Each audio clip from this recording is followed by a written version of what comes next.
It's not perfect. It's not great. It's not shitty either. It's good. So why try to fix it? But they're missing on the part that if your relationship is good right now, and if you're not working towards getting it to great, eventually it's gonna be shitty. This is Vivian Velasquez. And this is Raul Velasquez. Welcome to the God, Money, and Purpose podcast.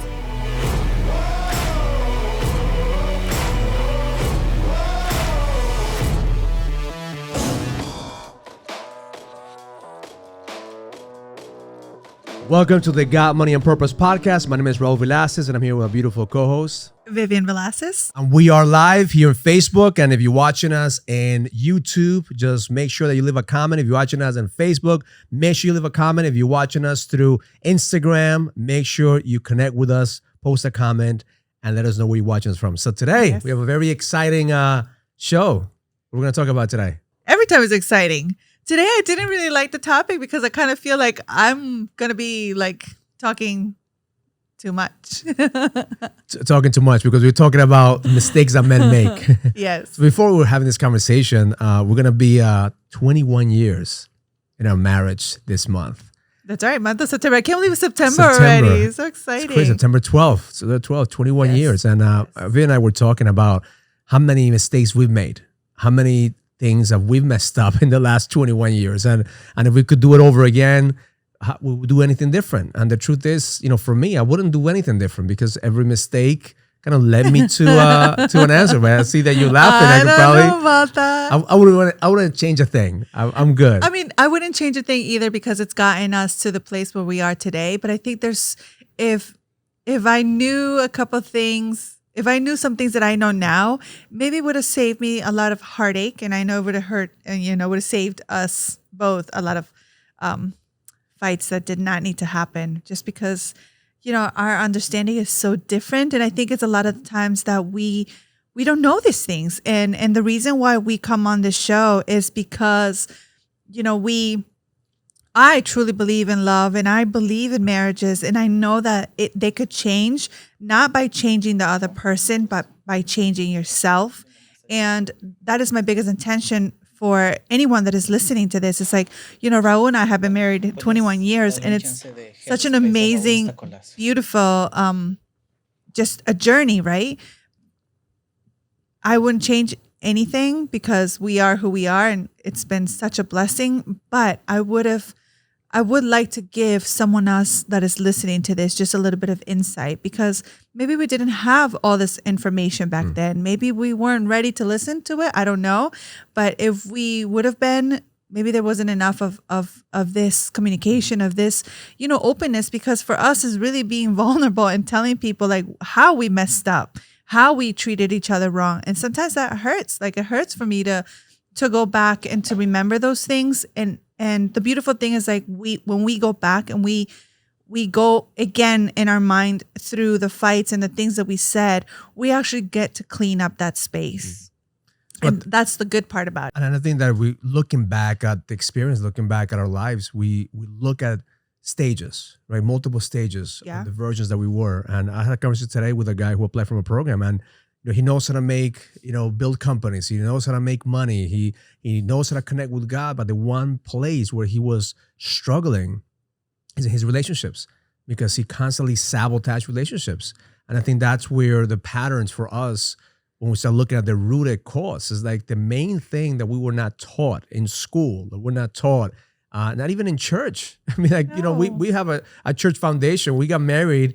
We had Bible studies before getting married, but they never taught us about kind of, how hard it was going to be. They told us, you have God and pray and go to church and hope shit works out. But 50% of marriages still end up in divorce. And especially in the Christian community, in the church community, I think those stats are even higher. Yeah, because we don't talk about it. And it's even for us, like me thinking like on the stuff that we do, right? Like I put a lot of the stuff out there of what I'm going through right now. And sometimes I catch myself. I'm like, I wish that I could share more of the bad things that I went through. But the thing is, like, for me, is I don't remember it because it's been so long. Like our life, and not to say that we're in a good place, but we're in a great place. We shifted a lot of our mentality. So we are not fighting, or we're not, going through what we went through. at the same time, it's like if we just, the reason why I could teach other women to have an amazing, beautiful marriage is because I put myself in that place, because I was there. Because you put in the work. I was in the place. You put in the work. Yeah, I was in a place where I felt lost, or I felt like, God, I don't love this man anymore. I just want to like kill him because he doesn't understand me, or he doesn't see me, or whatever the situation was, right? Like we feel alone, like we feel just unheard.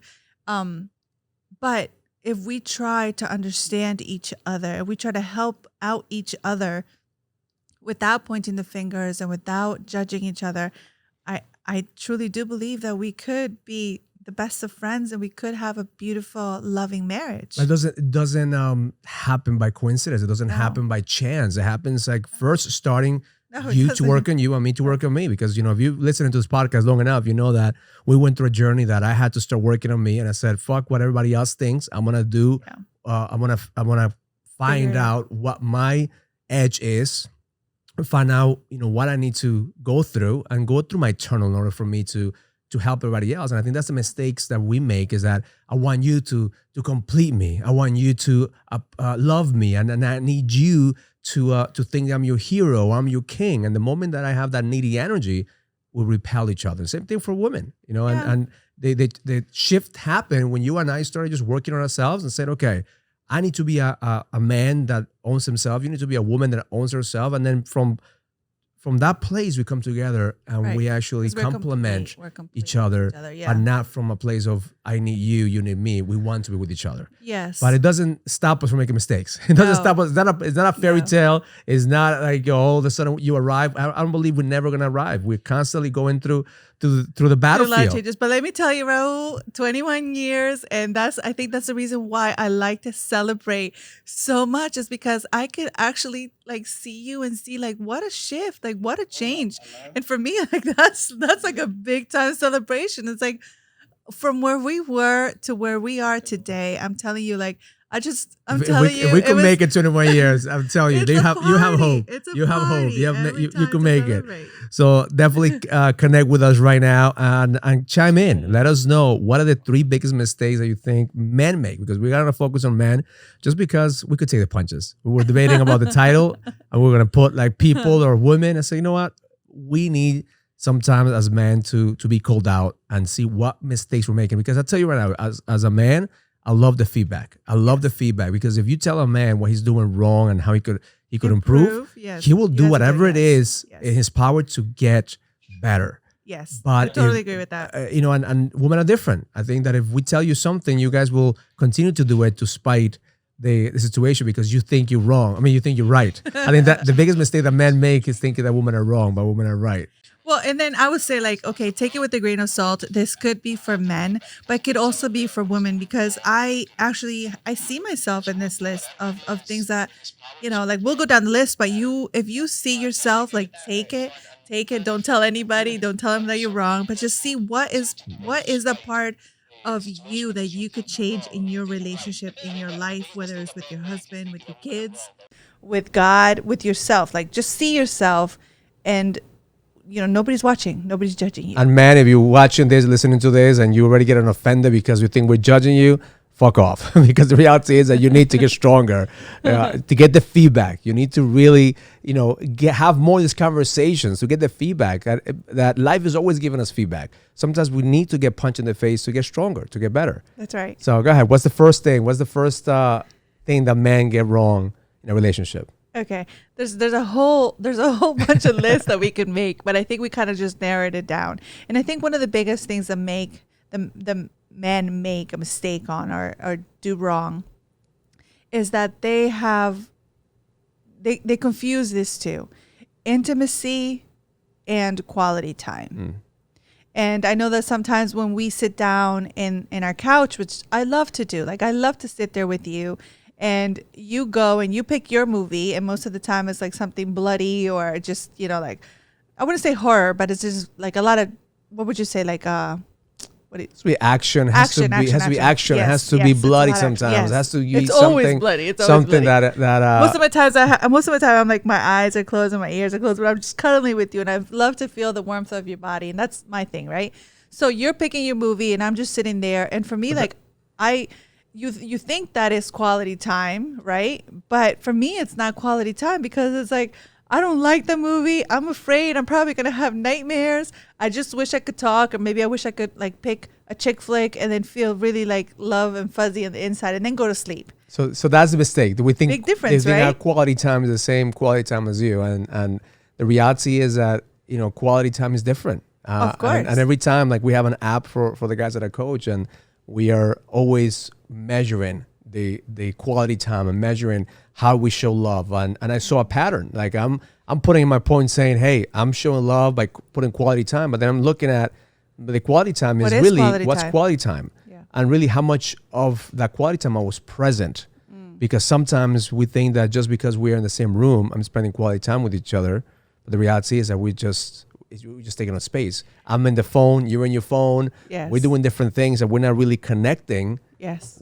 And that's the quality time I believe women want. I was going to say that is quality time. That is not That's quality the time. you want. But then for a man, to be honest with you, quality time for me is just you being there with me. I mean, I take that on, and that's the difference between men and women. That our worlds, it could seem like we're doing the same thing, but we're doing two completely different things. So then, one of the questions that you had for me a long time ago, you said to me, like, Vivian, what has to happen for you to feel loved?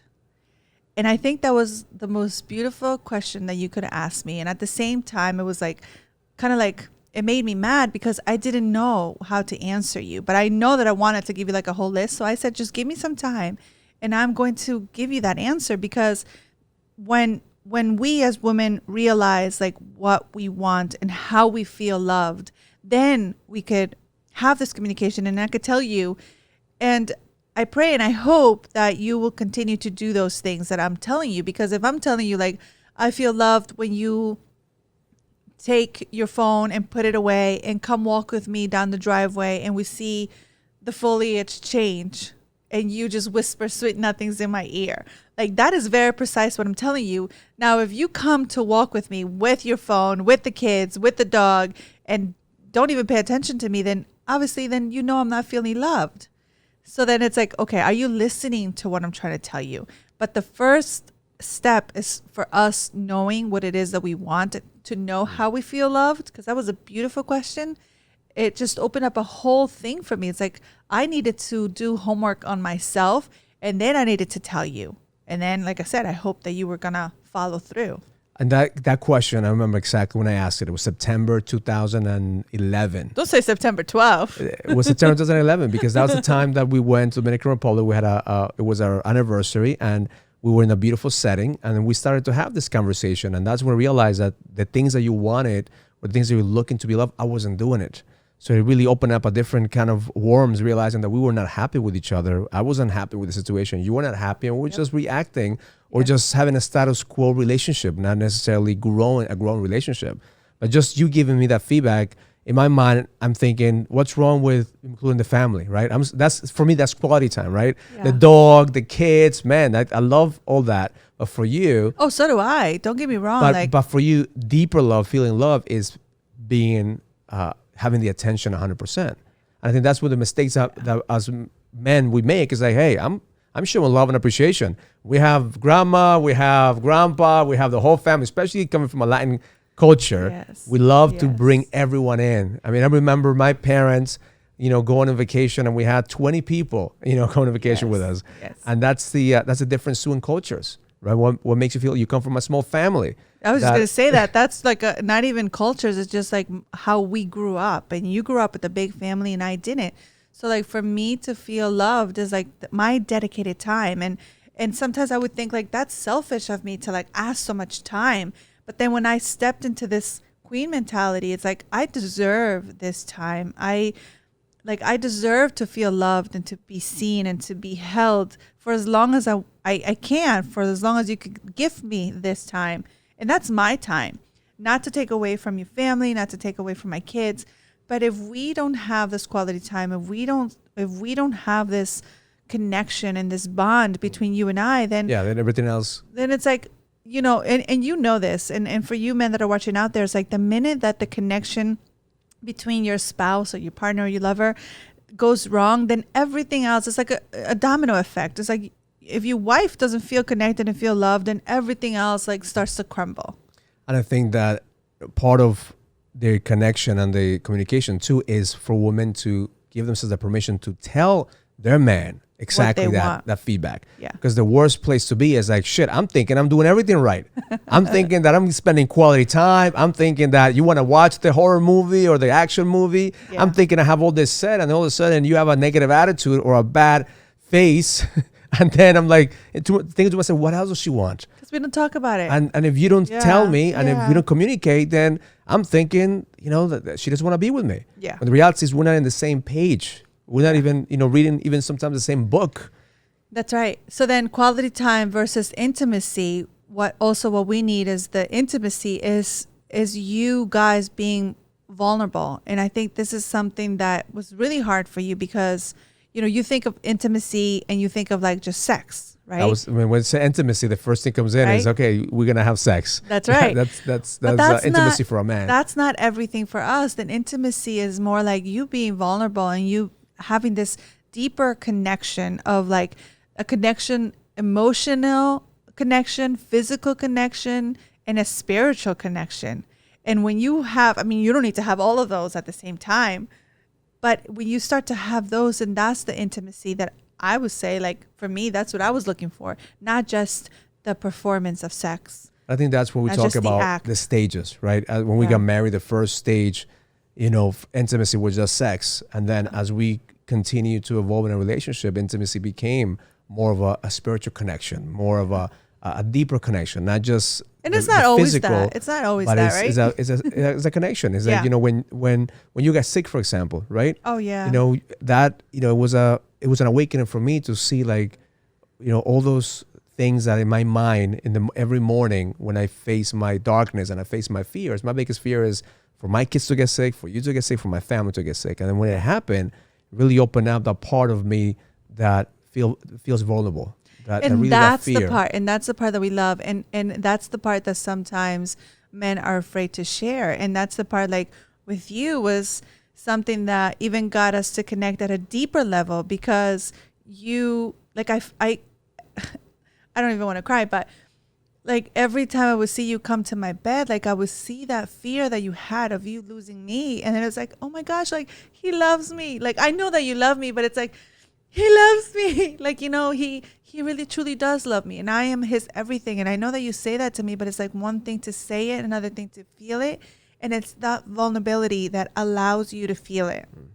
And that is like the intimate part. And then from that place is like, that is like a spiritual type of sex because there is a deeper connection than just like, just sex.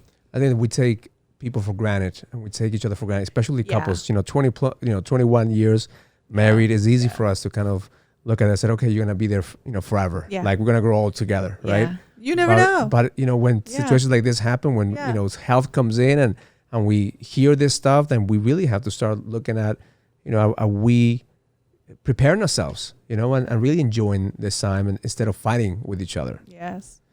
So what's the second thing that men get wrong in relationships? That was deep. I think the second one that the men get wrong is we've talked a little bit about learning the love language. And I think, if you don't know it, Gary Chapman is an amazing author and teaches you about the 5 love languages. Go get the book, do the quiz, learn the love language. The mistake that we make, the men make, if you want to say it that way, is that we don't continue to speak that love language. Like we forget, we stop doing that. And I know for a lot of men it's physical touch.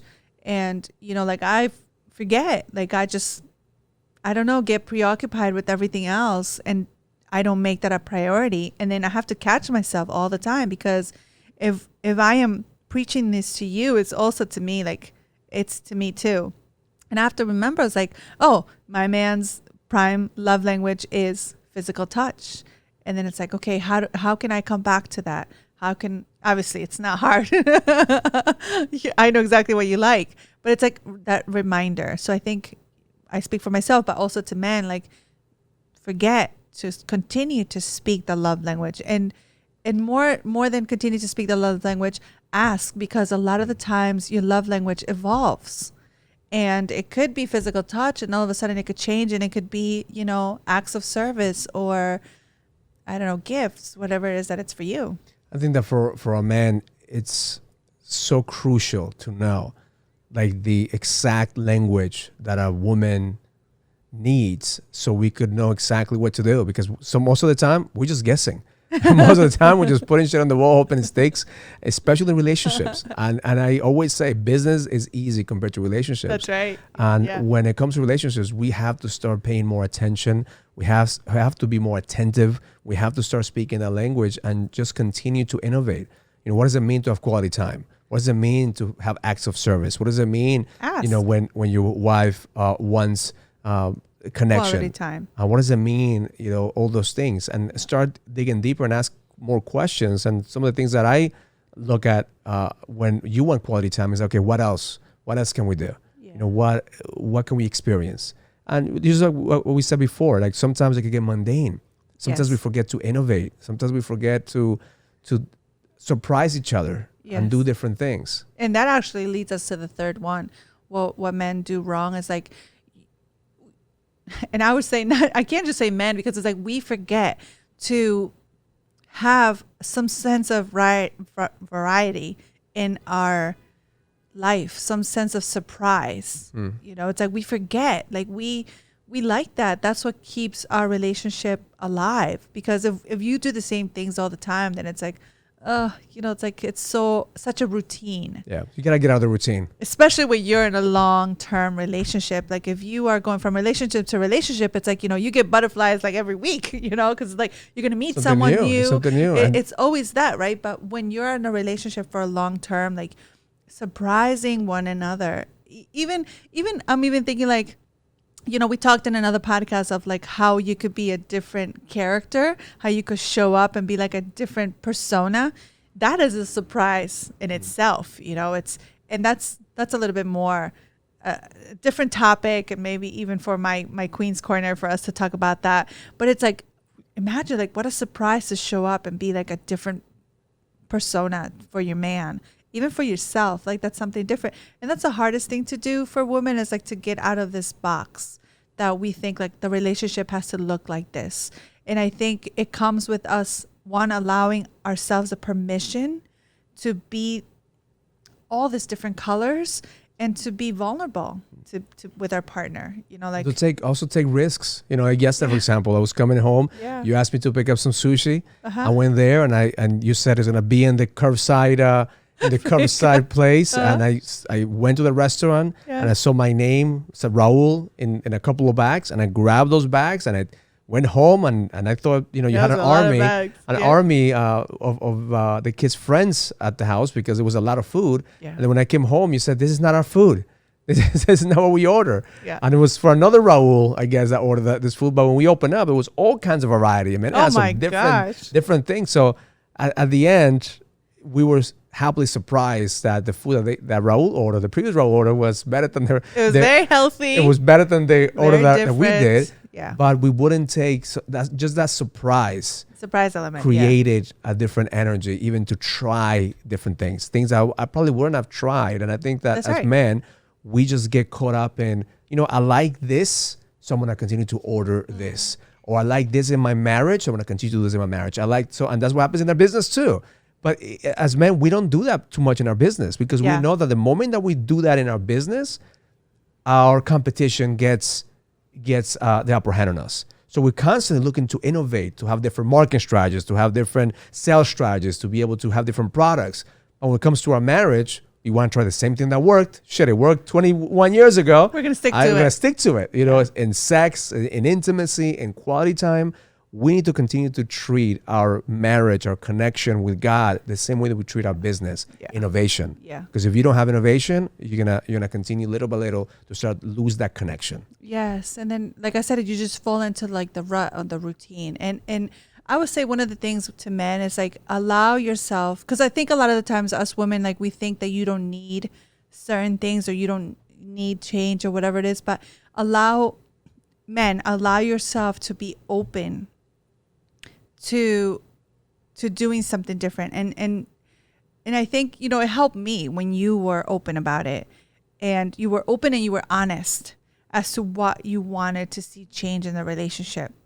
And at the beginning, like it kind of hurt me because it's like, oh, okay, is this towards me? Like, am I doing something wrong? Am I not being the wife that I need to be? Like, I'm doing all of this and you want more. But then I had to like step back and see like, well, my man is asking for something. He's giving me some sort of like feedback. It's not directed to me personally. It's directed to this relationship. And how can we grow? How can we put our 2 cents in, and how can we allow this to flourish? So it's not necessarily like to me, to what I'm doing wrong. And I think that's one of the best things that you did for me, is like just being honest and being open as to like what you would like to see. And even from time to time, like I love to hear what you have to say. And I often ask you, and you often give me feedback, and you always say to me like, it's not directed to you. It's feedback. It's just feedback. And I'm like, but it's also the intention behind it. This week I had a conversation with one of my clients that we're talking about the relationship with his wife, and I've been working with him for the past a year and a half. And things have gotten better, but not necessarily where he wants things to be. And he's putting in the work. He's doing the work. So one of the things that he told me last week is that he realized things that his wife was doing that he didn't like, but he never said anything about it. Yeah. And the moment that he said, listen, this is what I'm gonna tell. I love you. Okay. I love you. But what you're doing here, it just makes me like retract, makes me disconnect from you, makes me. So here's what I would like to happen. And he's really honest about how he was feeling. He was really honest about what she was doing. Yeah. And at the end, she took that, and she had no idea that was happening. He had no idea that her actions of doing certain things, how it was eroding every single time their quality time, their intimacy, to the point they said like, I'm okay if you want to continue to do this, but I have a certain standard. I'm not be able to take it. So we have to just, do something about it. Yeah. So just that honest feedback and having the courage too, because as men, we have to have the courage to say, hey, sometimes we don't want to get into fights. Sometimes we're, oh shit, like, if I tell my woman this, she's going to come at me, and you always have 10 things that we're doing wrong. So therefore, why open up a can of worms? And I think that a lot of men resonate with that. It's like, what, if it's not broken, why fix it, right? It's not perfect. It's not great. It's not shitty either. It's good. So why try to fix it? But they're missing on the part that if your relationship is good right now, and if you're not working towards getting it to great, eventually it's going to be shitty. Yeah. Or eventually you're going to be fucked. And why get stuck on good when it could be great, when it could be amazing, when it could be like spectacular, whatever words you want to use? Like, why get stuck on that? And I think that's where I see a lot of marriages now. It's like they're on good. And that's what I mean. And that's not right or wrong. It's just having the awareness of where you are and where you want to be. Yes. Because if you think that your marriage is good right now and you want to stay there, know that like in anything, if your business is good right now, like what are the chances that it's going to be good the next 21 years? Yes. Right? Unless you do something about it. Yes. If your health is good and you stop working out, what are the chances of you not growing? So always use the analogy: if you're not growing, you're dying. If you're not working in your business, you're not gonna be in business any longer. And also it's a choice, because here's the thing, like Raul and I, we were together for a very long time, and we were just riding the wave. Like, we were good. It wasn't bad. We were just good. And we had to make the choice to say like, okay, this is no longer good for us. Can we make it great? Can we make it amazing? What is it going to take? It's going to take a hell of a lot of energy and a lot of, just showing up from ourselves. Consistency. So it's like, that's a At the choice. same time, consistency. It takes, that's one thing that I told you. Like, I want you to put in my grave, when I die, here lies the most consistent motherfucker that's ever lived. Consistent or persistent? Consistent and persistent. Okay, I'll do because both.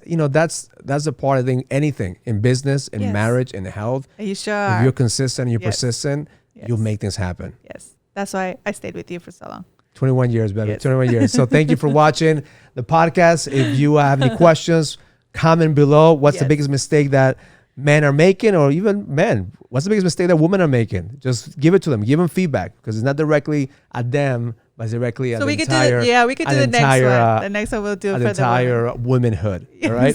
So follow us on Instagram. Follow us on Facebook. Follow us everywhere except for our bedroom. That's where we keep it private. Thank you, babe. Yes. Learn it, live it, experience it. Love life. If you receive any value from this conversation, comment, subscribe, and share as we continue to impact more people and take it to the next level. And please send us your comments and questions so we could answer them in the next podcast. See you in the next episode.